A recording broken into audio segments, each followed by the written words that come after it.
सुप्रभात बच्चों, आज हम पढ़ेंगे कक्षा 8 हिंदी का पाठ 9 कबीर की साखियाँ। तो साखियाँ पढ़ने से पहले सबसे पहले हम कबीरदास जी का परिचय ले लेते हैं। तो कबीरदास जी का पूरा नाम कबीरदास था। उनको कबीरा के नाम से भी बुलाया जाता था।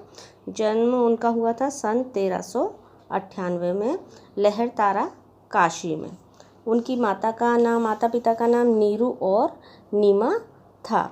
संत कबीरदास जी हिंदी साहित्य के भक्ति काल के इकलौते ऐसे कवि हैं जो कि आजीवन समाज और लोगों के बीच व्याप्त आडंबर किसको बोलते हैं, ढोंग को बोलते हैं, ढोंगों पर कुठारघात करते रहे, मतलब उनको हटाने की कोशिश करते रहे कि आडंबरों को हमें नहीं मानना चाहिए। समाज में कबीर को जागरण युग का अग्रदूत भी कहा जाता है। तो आज हम पढ़ेंगे कबीर ने इन साखियों के माध्यम से कबीरदास जी ने समाज में जो आडंबर ढोंग बुराइयां फैली हुई हैं उनको दूर करने के लिए कहा है। किसके माध्यम से? अपनी साखियों के माध्यम से। तो साखियां पढ़ने से पहले सबसे पहले मैं आपको शब्दार्थ पढ़ाऊंगी। शब्दार्थ के बाद मैं आपको साखियों का भावार्थ बताऊंगी। तो शब्दार्थ देखते हैं ज़रा हम। ज्ञान मीन्स जानकारी, मयान तलवार रखने का कोष जिसमें कि तलवार रखी जाती है, गाली या फिर अपशब्द, कर हाथ, दहु दस, दिशा, सुमिरन ईश्वर के नाम का एक जप या फिर भक्ति का एक प्रकार या स्मरण भी कहते हैं उसको, दुहेली दुख या दुख में पड़ा हुआ कष्ट साध्य, बैरी दुश्मन, आपा मीन्स घमंड जिसे बोलते हैं।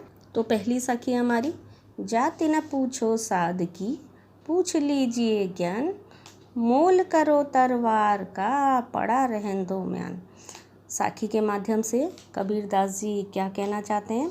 कबीरदास जी जो हमारी ये पहली साखी दी गई है जाति वाली, इसके माध्यम से कहना चाहते हैं कि हे मानव, इंसान से कह रहे हैं वो, तुम किसी साधु की जाति को कभी भी मत पूछना। किसी भी साधु की या किसी भी इंसान की कभी भी जाति या धर्म मत पूछना। अगर उससे पूछना है तो हमें उसका क्या पूछना चाहिए? हमें उसका ज्ञान पूछना चाहिए। कभी भी हम किसी व्यक्ति से मिलते हैं या देखते हैं उसको, या फिर हमारी नई नई जान पहचान होती है, या तो हम उसका धर्म पूछेंगे या जाति पूछेंगे। लेकिन कबीरदास जी इसके लिए मना करते हैं। वो क्या कहते हैं कि हमें हर व्यक्ति को ज्ञान से परखना चाहिए, कभी भी उसकी जाति या धर्म से नहीं परखना चाहिए। वो कहते हैं कि वर्ण व्यवस्था जात पात में कुछ नहीं रखा है, इसलिए जाति की उपेक्षा कर ज्ञान के बारे में पूछना चाहिए। कभी भी हमें व्यक्ति की जाति को देख के उसको परखना नहीं चाहिए और न ही उसके धर्म को देख के, हमें उसका ज्ञान देखना चाहिए। और यही शिक्षा वो हमको भी देना चाहते हैं। इसी तरह जैसे कि तलवार जो होती है उसका तोल मोल नहीं करना चाहिए, तलवार का न तलवार का करना चाहिए, ना कि म्यान का। अब म्यान क्या होती है? जिसमें कि तलवार रखी जाती है। अब तलवार तो होती है लोहे की, अगर म्यान सोने की भी होगी, लेकिन युद्ध में क्या काम आएगा? युद्ध में तो तलवार ही काम आती है, भले ही वो लोहे की है। लोहे की कीमत कम होती है और सोने की कीमत ज़्यादा होती है, लेकिन ज़रूरत पे काम क्या आती है? तलवार काम आती है युद्ध में। तो उन्होंने क्या है कि हमें ये नहीं देखना चाहिए कि ये छोटा है बड़ा है या फिर उसकी जाति क्या है या धर्म क्या है, उसके अनुसार हमें कोई भी निर्णय नहीं लेना चाहिए, क्योंकि म्यान की अपेक्षा तलवार अधिक महत्वपूर्ण होती है। क्यों? क्योंकि वो युद्ध में काम आती है, तलवार ही काम आती है। म्यान का तो कोई यूज़ ही नहीं होता। म्यान का उपयोग तो केवल इतना होता है कि तलवार म्यान में रखी जाती है। अब दूसरी साखी हमारी, आवतकारी एक है, उल्टत होई अनेक, कह कबीर न उलटिए, वही एक की एक।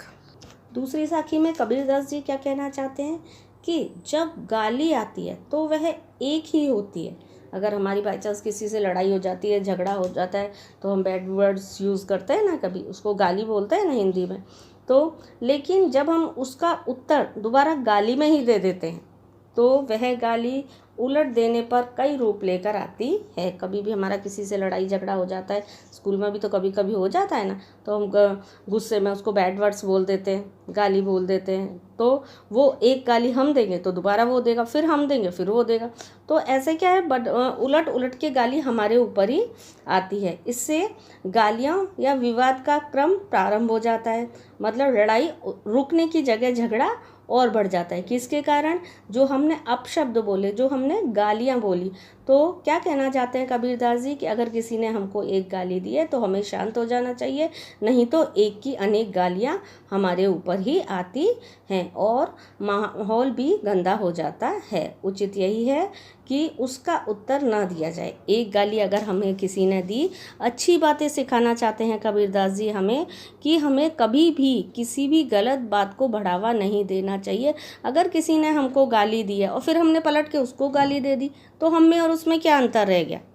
ठीक है, तो कबीरदास जी यही कहना चाहते हैं कि कोई भी अगर इंसान हमें गलत बात बोले, बुरी बात बोले, तो हमें थोड़ी सहन शक्ति होनी चाहिए, जिसका कि हमें जवाब अच्छे तरीके से देना चाहिए, उसी की तरह गलत तरीके से जवाब नहीं देना चाहिए। तो बच्चों, आज मैं आपको कबीरदास जी की 2 साखियों ही पढ़ाऊंगी। आगे नेक्स्ट जो लेक्चर पढ़ाऊंगी उसमें कबीरदास जी की बाकी साखियाँ पढ़ाऊंगी। धन्यवाद।